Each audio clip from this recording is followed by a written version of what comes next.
Hello, house churches. This is the week of October 8th. It's a down week this week.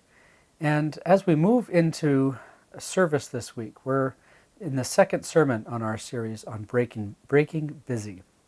And throughout this series, what we're trying to look at is how we live in a chaotic and often a busy experience of life right now. And throughout the series, we want to pay attention to that and see the ways and means in which God is calling us to become free of the busyness of this life, but also to be called to good work. And that's where our sermon for this week leads us. We're going to be looking at work and paying attention to work in the way God has called us to live and to move in this world. And my question comes as I wanted to ask the question, how do we define work? And how do we follow God into doing good work for Him and with Him? And the light bulb came on for me through the reading that I was doing and through the scripture passages that I was looking at, that the real question that we have to pay attention to, that helps us to get at the heart of the matter, is where is the brokenness in this world that you particularly feel stronger than any other? Where do you feel and know fragmentation in this world?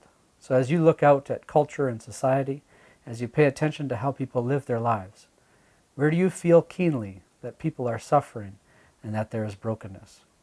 It's at the place where your desires and your passions, where the skills and abilities that you have been given, also intersect the place where you feel deep brokenness in this world, that God is calling you to act and to be and to work.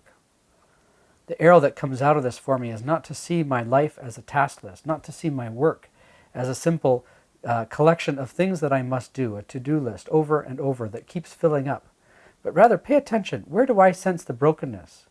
And how has God gifted me, particularly, uniquely, Micah? How has He called me to live and to work into that brokenness? That frees me from my task list as a governing thing, and it gives me a greater sense of purpose. It gives me a greater sense of what has God called me to do. And then I can go out in freedom from busyness and do the things that He's called me to do.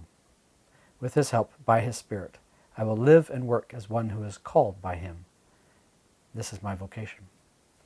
May God's grace and peace be with you this day as you talk about the ways that you have been called and as you perform and take part in acts of service in our city and our world.